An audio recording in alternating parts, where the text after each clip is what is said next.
Bienvenue sur Expertise AI, la chaîne qui décrypte l'innovation, les enjeux technologiques et leur impact sur notre société. Mais avant tout, sachez-le, si cette plateforme existe aujourd'hui, c'est grâce à une organisation visionnaire, SOS Jeunesse Africaine RDC. Depuis la République démocratique du Congo, cette association pionnière s'est donnée pour mission de transformer le destin de la jeunesse africaine en renforçant son employabilité, en développant ses compétences de l'anglais à l'informatique et en ouvrant des portes vers l'entrepreneuriat et le leadership.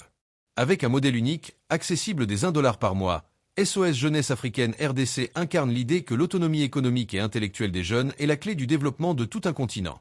C'est sur ce socle d'engagement, de vision et d'action concrète que nous avons bâti Expertise AI, un espace où les savoirs se croisent, où la technologie rencontre les besoins réels des communautés et où chaque épisode reflète cette ambition, donner aux jeunes les moyens de comprendre et d'agir.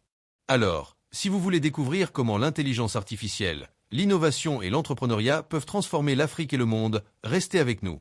Place maintenant à notre analyse approfondie, portée par l'esprit fondateur de SOS Jeunesse Africaine RDC.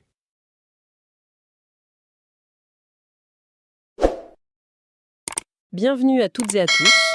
Aujourd'hui, on va examiner de près des documents concernant une initiative assez spécifique sur le terrain, SOS Jeunesse Africaine, et on va se concentrer sur son antenne en République démocratique du Congo. Oui, tout à fait. On a sous les yeux des extraits de leur site web, et puis aussi un document, un résumé qui s'appelle SOS JA, en bref. Ok, donc l'objectif aujourd'hui, c'est de décortiquer un peu tout ça, comprendre la mission, les activités, la structure derrière cette association, voir comment ils essayent d'agir pour l'employabilité des jeunes Congolais, avec aussi, on le verra, une vision un peu plus large. Mhm. D'ailleurs, cette question de l'employabilité des jeunes en Afrique, on sait que c'est un enjeu absolument crucial pour le développement, non? Ah oui, c'est fondamental.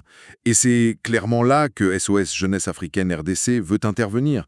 Les documents nous expliquent bien que c'est la section congolaise, en fait, d'une structure plus grande, SOS Jeunesse Africaine Internationale, qui, elle, est en cours de constitution. Donc l'RDC s'est présenté comme un projet pilote. D'accord. Projet pilote, ça veut dire qu'ils ont l'intention d'aller voir ailleurs après. C'est ça, c'est tout à fait l'idée affichée dès le début. L'ambition, c'est de pouvoir dupliquer le modèle dans d'autres pays africains. L'action commence localement, en RDC, mais la visée, elle est clairement continentale. On sent cette volonté de bâtir quelque chose qui puisse s'étendre. Intéressant. Bon, alors, allons-y. La mission fondamentale de SOS Jeunesse Africaine RDC, qu'est-ce que les sources nous en disent? Alors, la vision, elle est répétée, hein, c'est vraiment de renforcer l'employabilité des jeunes Africains avec ce point de départ en RDC. Employabilité, c'est un terme un peu fourre-tout parfois. Comment est-ce qu'ils le définissent, eux? Qu'est-ce que ça recouvre concrètement dans leurs objectifs? C'est juste trouver un boulot? Ben, c'est plus large que ça si on lit bien les objectifs listés.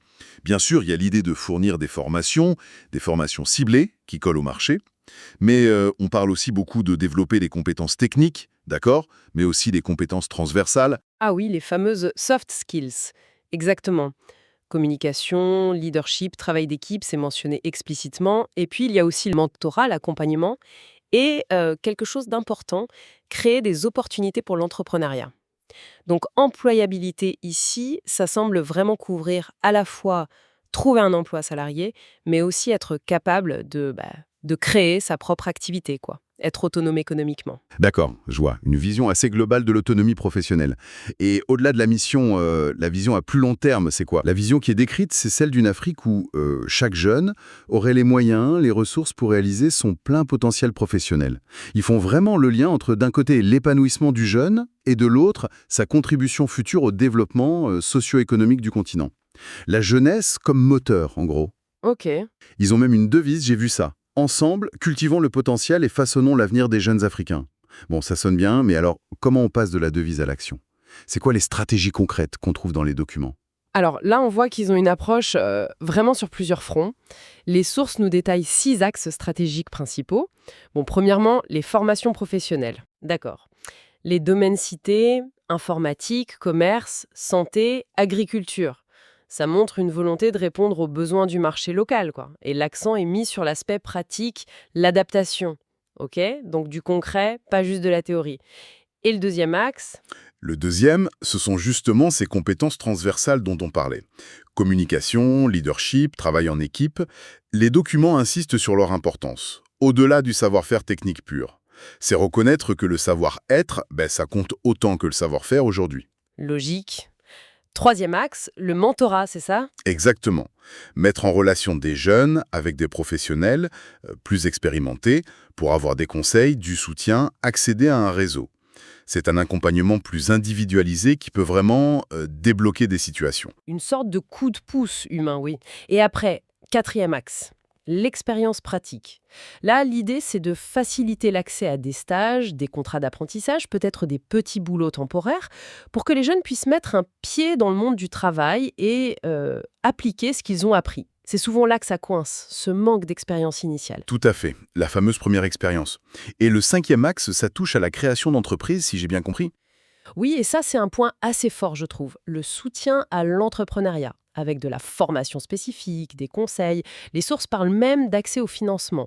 Bon, les détails sur ce point précis ne sont pas dans les extraits qu'on a, mais l'intention est là. C'est intéressant, ça montre qu'ils ne misent pas tout sur le salariat. Voilà. Ils encouragent aussi l'initiative personnelle, la création d'activités. Et le sixième axe alors, parce que 6 axes, ça commence à faire beaucoup, c'est ambitieux pour un projet pilote. Le sixième axe, c'est la collaboration éducative. C'est-à-dire travailler avec les institutions locales, les écoles, d'autres partenaires, pour essayer de combler les trous, et créer une sorte de passage fluide entre l'éducation et la formation pro. D'accord. Alors, sur la question de la priorisation, les documents ne le disent pas noir sur blanc, mais on va y venir. L'accent qui est mis sur l'adhésion et ce qu'elle donne comme excès, l'anglais, l'informatique, ça suggère que ces formations de base pourraient être, disons, le point d'entrée immédiat, le plus visible, mais c'est vrai que 6 axes, ça pose la question de la mise en œuvre progressive. Ok, c'est une stratégie vraiment large, à 360 degrés presque. Et toutes ces actions combinées, le but final, c'est quoi? L'impact qu'ils recherchent? L'objectif qui est affiché, même s'il n'y a pas de chiffres précis dans nos sources, c'est d'intégrer activement des centaines de jeunes. Donc sur le marché du travail ou dans l'entrepreneuriat, l'impact visé, il est très concret, faire baisser le chômage, le sous-emploi des jeunes et qu'ils deviennent des acteurs économiques en RDC. Le but, c'est pas juste de former, c'est la réussite derrière. Et là, on revient à cette dimension plus large dont tu parlais au début. Exactement. Cet impact local en RDC s'est présenté explicitement comme une étape, une sorte de preuve de concept, avant une éventuelle expansion sur le continent. Réussir en RDC, c'est un peu comme poser la première pierre pour aider potentiellement des jeunes ailleurs en Afrique qui font face aux mêmes défis. L'ambition, elle est clairement panafricaine, même si ça commence en RDC. C'est motivant comme vision. Mais alors, qui porte tout ça? Qui sont les personnes derrière le projet? Est-ce que les documents nous donnent une idée de l'équipe? Oui. Les sources présentent l'équipe dirigeante avec des rôles assez clairs. Alors on a Ferdinand Jayorombe Vaweka, le président qui est décrit comme le garant de la vision stratégique. Ensuite, Noël Sezo Fagaza, le directeur exécutif, lui, il est sur l'opérationnel, la mise en œuvre. D'accord, vision et action. Voilà. Puis Anne-Marie Italendi, responsable des programmes. Donc c'est elle qui conçoit les formations, les initiatives clés.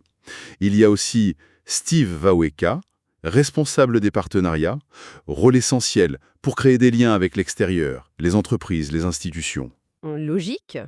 Et enfin, Violette Mabaga, responsable des finances et de l'administration, pour s'assurer que tout est bien géré. Les textes insistent sur leur passion, leur engagement.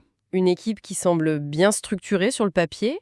Et pour les contacter, pour les jeunes qui seraient intéressés, comment ça se passe? Alors, il y a plusieurs moyens qui sont donnés.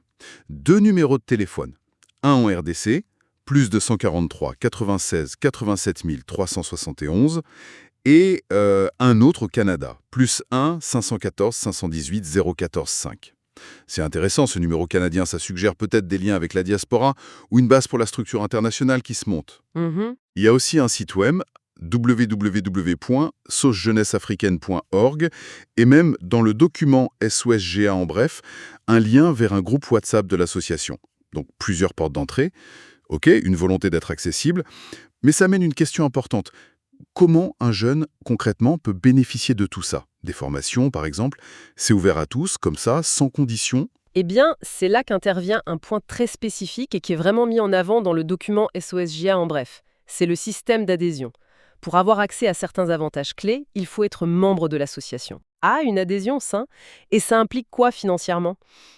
Parce que c'est souvent ça le blocage pour les jeunes, justement. C'est là que les documents insistent. La cotisation annuelle, elle est fixée à un minimum de 12 dollars américains. Et ils prennent bien soin de traduire ça. Ça équivaut à 1 dollar par mois. 1 dollar par mois. Ah oui, quand même. Ça, c'est très symbolique comme montant. C'est clairement fait pour être accessible au maximum. C'est une info assez frappante, je trouve. Tout à fait. L'intention affichée, c'est vraiment de lever cette barrière financière. Et cette adhésion, le fait d'être, je cite, membre en règle de sa cotisation, ça donne droit, d'après les sources, à des avantages très très concrets et immédiats. Ah oui? Et lesquels, par exemple? Alors, les documents citent noir sur blanc l'accès gratuit à des cours d'anglais et à une initiation à l'informatique. Bon, ça c'est quand même 2 compétences de base hyper utiles, voire indispensables aujourd'hui pour l'employabilité, peu importe le secteur qu'on vise. Attends, donc pour 12 dollars par an, soit 1 dollar par mois, un jeune membre a accès gratuitement à des cours d'anglais et d'informatique. C'est exactement ce qui est écrit. Ah, mais ça, c'est une proposition de valeur extrêmement claire et très directe. Ça rend l'adhésion hyper attractive, même pour un jeune qui a très peu de moyens. Ça change la donne. C'est ça l'idée qui ressort, oui. C'est une façon d'offrir quelque chose de tangible tout de suite, en échange d'un engagement financier minime, mais qui marque quand même l'adhésion au projet. Les textes précisent que ces services seront dispensés dans des bureaux qui seront bientôt opérationnels, ce qui montre aussi que l'infrastructure physique se met en place petit à petit. Cette histoire d'adhésion à 1 dollar par mois avec l'anglais et l'informatique gratuit, c'est peut-être un des points les plus concrets et les plus accrocheurs pour les jeunes que SOJA veut toucher. Ça démystifie vraiment l'accès à leurs services, en fait. Absolument, ça ancre l'organisation dans une réalité très, très pratique. Si on reprend l'approche globale qui se dessine maintenant, on a d'un côté la formation technique spécialisée, info, commerce, le développement des compétences générales, communication, etc., la création de réseaux via le mentorat, l'expérience de terrain avec les stages, le soutien à la création d'activités, et cette porte d'entrée super accessible via l'adhésion pour des compétences de base fondamentales comme l'anglais et l'informatique. C'est une stratégie vraiment intégrée. Et tout ça, il faut le rappeler, dans le cadre d'un projet pilote en RDC, mais avec toujours cette idée derrière d'expansion continentale. Ça donne une perspective intéressante sur l'importance pour eux que cette première phase réussisse. Oui, la réussite en RDC, ça conditionne sûrement la suite. Cette initiative, elle s'inscrit dans un contexte africain où, bon, la jeunesse est une force démographique incroyable, mais où les défis de l'emploi sont gigantesques. Proposer un modèle qui marche, même à petite échelle au début, et qui pourrait être reproduit ailleurs, ça répond à un besoin criant. Bon, si on devait résumer les points clés de notre exploration des documents sur SOS Jeunesse Africaine RDC, qu'est-ce qu'on retient?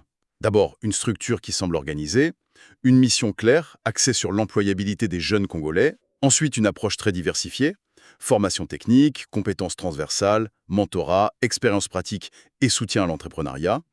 L'objectif est concret, l'intégration économique de ces jeunes, et puis surtout, cet élément très distinctif qu'on vient de discuter, cette adhésion très accessible à 1 dollar par mois, qui ouvre la porte à des formations de base gratuites en anglais et informatique. C'est vraiment la clé d'entrée mise en avant. C'est une illustration assez parlante des efforts concrets sur le terrain pour l'autonomie des jeunes. Oui, et peut-être une dernière réflexion pour ouvrir un peu.